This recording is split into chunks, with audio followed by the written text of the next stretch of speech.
तो hello everyone, board exam 2025 की इन videos के अंदर आपका स्वागत है। दोस्तों, आज की इस वीडियो के अंदर हम डिस्कस करेंगे डू एज डायरेक्टेड। और डू एज डायरेक्टेड के वेरी वेरी इंपॉर्टेंट क्वेश्चंस है और ये लेक्चर नंबर 6 है। दोस्तों, यदि आपने डू एज डायरेक्टेड के लेक्चर नंबर 5 तक की वीडियोज़ नहीं देखे हैं तो उन वीडियोज़ को ठीक ढंग से देख लें। अपनी नोटबुक में जो भी इंपॉर्टेंट कॉन्सेप्ट है, जो भी कॉन्सेप्ट है, हर एक कॉन्सेप्ट को नोट कर लें, क्योंकि इन वीडियोस के अंदर हम जितने भी कॉन्सेप्ट कवर कर रहे हैं वो सभी एग्ज़ाम रिलेवेंट कवर कर रहे हैं और बोर्ड के पर्सपेक्टिव से बहुत ही इंपॉर्टेंट कॉन्सेप्ट हम कवर करने की कोशिश कर रहे हैं। दोस्तों, ये बोर्ड धमाका सीरीज है जहाँ पे हम कोशिश करते हैं full out of full marks score करने की। और दोस्तों, एक रिक्वेस्ट आपसे हमेशा रहती है कि इन वीडियोस को शेयर कर दीजिए, ठीक है। और चैनल को डेफिनेटली, अगर आप अभी तक आपने सब्सक्राइब नहीं किया तो सब्सक्राइब कर दीजिए, ठीक है। चलिए दोस्तों, बिना किसी देरी के शुरू करते हैं आज का वीडियो, ठीक है। क्वेश्चंस वेरी इंपॉर्टेंट है, ठीक है। पहला सवाल दोस्तों लिखा है, the slash is Himalaya highest slash the world mountain slash of life, ठीक है। पहला ही क्वेश्चन दोस्तों रीअरेंज को लेकर है। Rearrange the word and make meaningful sentence. चलिए दोस्तों, हम लोग पहले सवाल से स्टार्ट करते हैं। पहले आपको मैं कुछ इंपॉर्टेंट कॉन्सेप्ट बताऊंगा, नोट करिएगा। दोस्तों, जब भी हम लोग रीअरेंज की बात करते हैं, एक इम्पॉर्टेंट चीज़ नोट कर लीजिएगा। पेपर में रीअरेंज का क्वेश्चन जो है वो हमसे 100% पूछा जाता है, हम लोग से 100% पूछा जाता है। दोस्तों, रीअरेंज के अंदर पहले मैं आपको बता देता हूँ दोस्तों, इस री की दो मीनिंग होती है। कई बार मैं ये चीज़ आपको बता चुका हूँ। इस री की दो मीनिंग होती है। एक इस री की मीनिंग होती है दोस्तों बैक, यानी कि पीछे। एक री का मतलब होता है अगेन, यानी कि दोबारा। दोस्तों, री अगर शब्द किसी वर्ड के पहले री जुड़ जाए तो उसकी दो मीनिंग होती है, या तो बैक या तो अगेन। जैसे कि बहुत सारे लोग गाड़ी चलाते समय गाड़ी में लगाते हैं कौन सा गियर, रिवर्स गियर। तो इस री का मतलब दोस्तों यहाँ पर क्या है, यहाँ पर इस री का मतलब बैक से है और इस वर्स का मतलब होता है इंग्लिश में टर्न, ठीक है। तो यहाँ पर गाड़ी पीछे की तरफ हो जाती है, ठीक है। इसके बाद अगर हम बात करें दोस्तों, अभी अभी हमने पढ़ा रीअरेंज। तो दोस्तों, री की हमने क्या मीनिंग बताई, दो मीनिंग। अकॉर्डिंग टू सिचुएशन आपको मीनिंग लेकर जाना है। तो री यानी यहाँ क्या हुआ, अगेन। और अरेंज मीन्स क्या होता है, व्यवस्थित करना, ठीक है। अरेंज मीन्स क्या होता है, व्यवस्थित करना, टू सीक्वेंस, किसी चीज को क्रम में लगाना। इसका मतलब आप इस स्ट्रक्चर को रीअरेंज कीजिए, दोबारा से व्यवस्थित कीजिए, क्योंकि इसका अरेंजमेंट और वर्ड ठीक नहीं है। तो इसको आप ठीक से कर दीजिए। या फिर दोस्तों, कई बार कहते हैं ना कि इस बिल्डिंग को रीबिल्ड कर दो, इस बिल्डिंग को रीबिल्ड कर दो। तो यहाँ पर री का मतलब अगेन से है और बिल्ड का मतलब होता है, आप जानते हैं, टू मेक, यानी कि बनाना। यानी इस बिल्डिंग को दोबारा से बना दीजिए, ठीक है। तो ये री के कुछ अर्थ हैं। री का इंग्लिश में दो ही अर्थ निकलेगा, यदि री वर्ड कहीं भी आएगा, या तो बैक या तो अगेन, ठीक है। कुछ एग्जाम्पल्स हमने आपको प्रदर्शित किए हैं। अब दोस्तों, रीअरेंज की कुछ ट्रिक आपको बता देता हूँ। दोस्तों, सबसे पहले जब भी आप रीअरेंज सॉल्व करने जा रहे हैं तो कुछ बातों का विशेष ध्यान रखें। जैसे कि पहली बात आपको ध्यान रखना है रीअरेंज को सॉल्व करते समय, कि first of all you have to find the subject. आपको फाइंड द सब्जेक्ट, सबसे पहले सब्जेक्ट फाइंड आउट करना है, ठीक है। सब्जेक्ट फाइंड आउट करना है। तो सब्जेक्ट को फाइंड आउट करने के लिए आप कोशिश ये कीजिए कि इंग्लिश में सब्जेक्ट बनने का काम दो चीज़ों के पास होता है, या तो नाउन के पास होता है या फिर प्रोनाउन के पास होता है। तो यदि आपके सेंटेंस में नाउन है तो नाउन ही उस सेंटेंस का सब्जेक्ट बनेगा, और नाउन नहीं है तो फिर उस सेंटेंस का सब्जेक्ट क्या बनेगा, प्रोनाउन बनेगा, ठीक है। तो first of all find the subject, सबसे पहले सब्जेक्ट को फाइंड आउट करें। सब्जेक्ट में दो चीजें हो सकती है, नाउन और प्रोनाउन, ठीक है। इसके बाद दोस्तों, after after find the helping verb, after find the helping verb, इसके बाद आपको हेल्पिंग वर्ब फाइंड आउट करना है। यदि हेल्पिंग वर्ब सेंटेंस में नहीं है तो सेंटेंस में मेन वर्ब फाइंड आउट कीजिए, ठीक है। But if come in your sentence helping verb then find the helping verb, ठीक है। हेल्पिंग वर्ब नहीं है तो मेन वर्ब फाइंड आउट कीजिए, ठीक है। इसके बाद दोस्तों, हेल्पिंग वर्ब मेन वर्ब के बाद आप कोशिश ये कीजिए कि सेंटेंस में डिटरमिनर्स को फाइंड आउट कीजिए, ठीक है। डिटरमिनर्स को फाइंड आउट कीजिए। इस डिटरमिनर्स में बहुत सारी चीज़ें आ जाती हैं, जैसे कि आर्टिकल आ जाते हैं, एडजेक्टिव आ जाते हैं, ठीक है। आर्टिकल आ जाते हैं, एडजेक्टिव आ जाते हैं, ठीक है। एडजेक्टिव में कई बार आ जाता है सम, एनी, मच, मेनी, ठीक है। डिटरमिनर्स फाइंड आउट कीजिए। इस डिटरमिनर्स के दोस्तों आप तुरंत बाद, जब भी आप ऑब्जेक्ट लिखे तो आप ऑब्जेक्ट में दो ही चीज़ें लिख सकते हैं। सेंटेंस में ऑब्जेक्ट बनने का गुण या तो नाउन के पास होता है या फिर किसके पास होता है, प्रोनाउन के पास। चलिए तो एक बार फाइंड आउट कर लीजिए। रीअरेंज करने के लिए फाइंड द सब्जेक्ट, सबसे पहले आप सब्जेक्ट फाइंड आउट कीजिए। सब्जेक्ट पढ़ने का गुण इंग्लिश में नाउन और प्रोनाउन के पास होता है। After that find the helping verb और मेन वर्ब, ठीक है। पहले हेल्पिंग वर्ब फाइंड आउट कीजिए, फिर मेन वर्ब, ठीक है। अगर सेंटेंस में हेल्पिंग वर्ब नहीं है तो direct main verb find out कीजिए, ठीक है। फिर डिटरमिनर्स फाइंड आउट कीजिए। डिटरमिनर्स में आर्टिकल हो सकता है, कोई भी एडजेक्टिव हो सकता है, ठीक है। फिर लास्टली फाइंड द ऑब्जेक्ट। तो चलिए हम लोग इस सेंटेंस को देखते हैं। लिखा है कि dash the is Himalaya highest world mountain of life, ठीक है। तो इसको रीअरेंज करना है और मीनिंगफुल सेंटेंस में कन्वर्ट करना है। तो चलिए इसका आंसर जो है वो हम लोग बहुत आसानी से फाइंड आउट कर देते हैं। सबसे पहले आपको सब्जेक्ट के रूप में नाउन या प्रोनाउन। तो जब भी दोस्तों पहले का आंसर लिखिए, जब भी कभी सेंटेंस में आपको आर्टिकल देखने को मिलेगा तो नाउन देखने को मिलेगा ही मिलेगा। और इस सेंटेंस के अंदर नाउन क्या है, हिमालय। दोस्तों हिमालय जो है, जब भी हम हिमालय की बात करते हैं तो हिमालय एक यूनिक पीक है, यूनिक चोटी है। तो इसके पहले आपने आर्टिकल द लगाया, द हिमालय, ठीक है। इसके बाद आप देखिए सेंटेंस में मेन वर्ब नहीं है तो हेल्पिंग वर्ब नहीं है तो आप मेन वर्ब, यहाँ पर इज मेन वर्ब का काम कर रही है। इसी वर्ब का नाम है लिंकिंग वर्ब। देखिए आसानी से आप रीअरेंज के सेंटेंस कर लेंगे यदि आपने ये ट्रिक फॉलो की, ठीक है। द हिमालय इज हो गया, ठीक है। इसके बाद आप ने देखा मेन वर्ब नहीं है तो सीधे एडजेक्टिव बैठिए। दोस्तों हाईएस्ट सुपरलेटिव डिग्री है और सुपरलेटिव डिग्री के पहले डेफिनेटली आपको आर्टिकल द लगाना है, ठीक है। हाईएस्ट हो गया, हाईएस्ट के बाद आप लिखिए क्या, mountain. Highest mountain, highest mountain ये नाउन हो गया, highest mountain of the world. तो ये देखिए हमने इसकी मीनिंग बना दी। ये जनरल सेंटेंस भी है कि the Himalaya is the highest mountain of the world. चलिए पहला सवाल हमने इजीली सॉल्व कर दिया, ज़्यादा टाइम नहीं लगाएंगे, ठीक है। नेक्स्ट पे आइए। लिखा है if Ram does not act now he will lose everything, right using unless. दोस्तों अनलेस की बात यहाँ पर आपसे करता हूँ। अनलेस का एक क्वेश्चन आपके एग्जामिनेशन में आएगा ही है।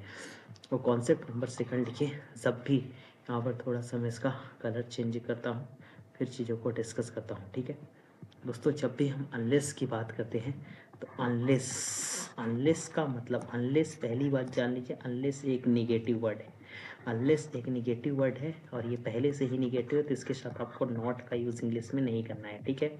इसी प्रकार दोस्तों अनटिल, जब भी हम इस अनटिल की बात करते हैं तो ये अनटिल बनता है टिल प्लस नॉट को मिला के अनटिल बनता है। तो इसमें भी नॉट का सेंस छुपा है। तो अनटिल के साथ भी अब नॉट का प्रयोग आपको नहीं करना है क्योंकि ये भी निगेटिव वर्ड है, ठीक है। तो अनलेस और अनटिल के साथ आपको नॉट नहीं लगाना है इंग्लिश में, ठीक है।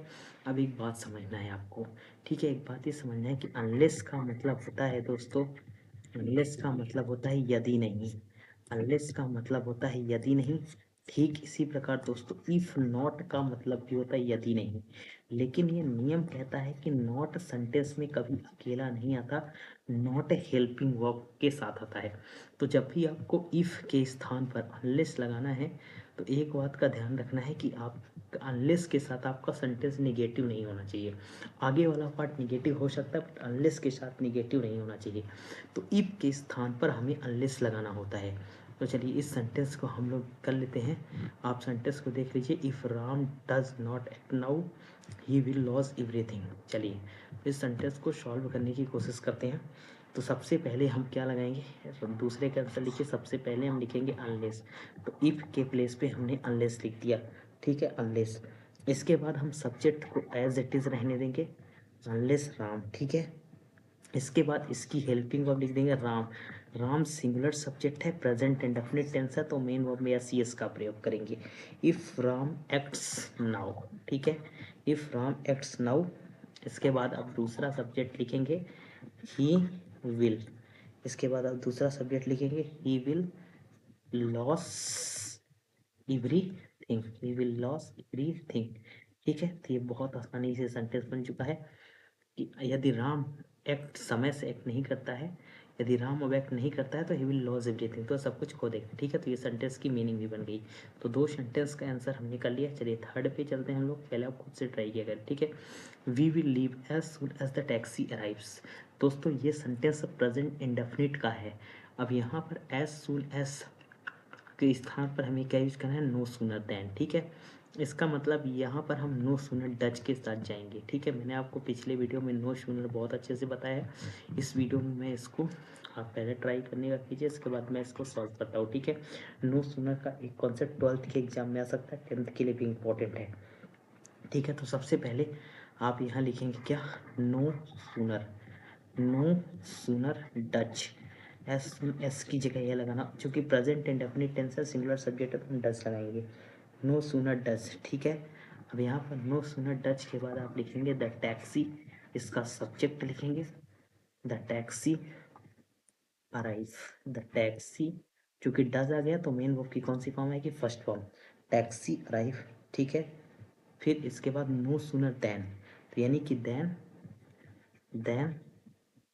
आगे का सेंटेंस आप लिखेंगे we will leave, we will leave. तो ये हमने नो सूनर बना दिया। यदि आपको चीज़ें नहीं समझ में आएगी तो पिछला वीडियो आप देख लीजिए, कुछ चीज़ें अच्छे से समझ में आ जाएगी। ठीक है, तो ये हमने नो सूनर का अच्छे से लिख लीजिए, नो सूनर का कॉन्सेप्ट बना दिया, no sooner does the taxi arrive then we will leave. ठीक है, नेक्स्ट सेंटेंस पाइए। नेक्स्ट सेंटेंस क्या कह रहा है, he is so weak that he can not work any more. ठीक है, अब यहाँ पर टू का प्रयोग करना है दोस्तों। सबसे पहले मैं आपको टू की कुछ बातें यहाँ पर बताता हूँ।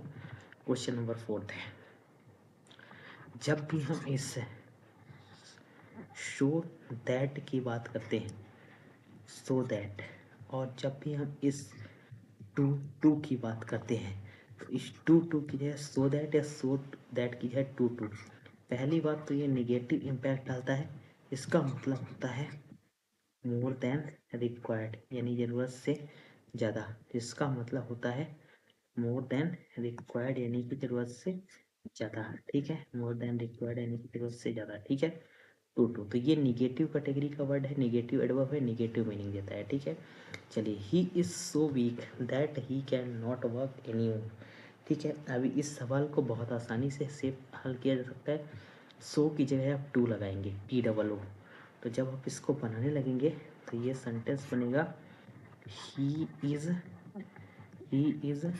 To, he is too, adjective as it is रहने देंगे, he is too weak to work.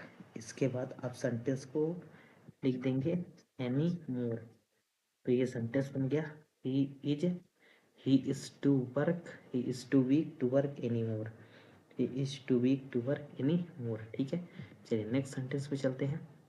अगला सेंटेंस क्या कहता है, ही saves money so that he may by a car.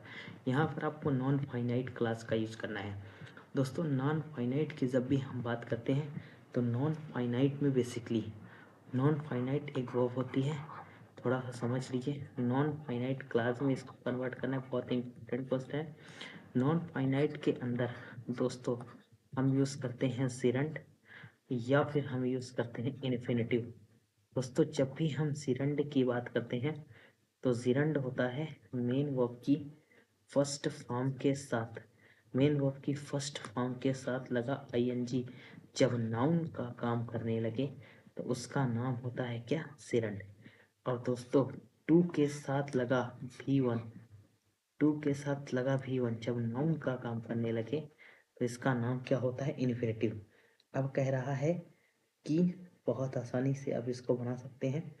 इसमें कह रहा है कि इसको आप चिरंड में कन्वर्ट कीजिए।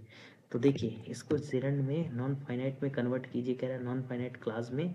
तो हमने इसको देखा, ही saves money show that he may by a car.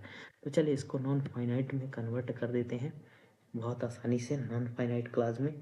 तो ये हो जाएगा, सब्जेक्ट को आप एज इट इज रहने देंगे, ही सेव्स, ही सेव्स। ठीक है, ही सेव्स मनी, उसने मनी को सेव किया, two by a car, car को खरीदने के लिए। तो ये नॉन फाइनाइट क्लॉज हो गया, ही saves money two by a car. ठीक है, टू बाई अ कार। चलिए नेक्स्ट सवाल पे चलिए, नेक्स्ट और लास्ट सवाल है ये। ठीक है, आखिरी सवाल देखते हैं क्या है। आखिरी सवाल है, a apple and day the keeps away doctor, rearrange करना है। बहुत अच्छा सवाल है ये सवाल में आपको कुछ रीअरेंज का कोई कॉन्सेप्ट नहीं लगाना है, डायरेक्ट आप इसको याद कर सकते हैं, क्योंकि ये फ्रेज है और फ्रेज में सब्जेक्ट और वर्ब को लेकर कोई लॉजिक नहीं होता है। ये एक फ्रेज है, एन एप्पल, सबसे पहले आप लिख सकते हैं एन एप्पल अ डे, दिन के अंदर एक apple. An apple a day keeps the मैं थोड़ा ऊपर कर देता हूँ। An apple a day keeps the doctor away. इसको चुपचाप से आप याद कर लीजिए, क्योंकि ये एक फ्रेज है और फ्रेज में कोई नियम नहीं लगता, ठीक है। ये जो होता है इसको फ्रेज कहते हैं, इडियम फ्रेज है और इसमें कोई नियम नहीं लगता। An apple a day keeps the doctor away, ठीक है। अवे एडवर्ब है, इसको सबसे अंत में लिखिएगा, ठीक है। तो ये हमने 6 सवाल कर लिए। इन 6 सवालों को अच्छे से देख लीजिए, काफ़ी में नोट कर लीजिए। मैं उम्मीद करता हूँ कि आपने चीज़ों को समझा होगा। तो बहुत अच्छे क्वेश्चन आज हमने डू एस डायरेक्टेड के रखे थे। और दोस्तों, यदि आप चैनल पर नए हैं तो डेफिनेटली इस चैनल को सब्सक्राइब कर दिए, और भी डू एस डायरेक्टेड से रिलेटेड वीडियोस आपको मिलती रहेंगी। तब तक के लिए रखिए अपना ध्यान। Thank you so much.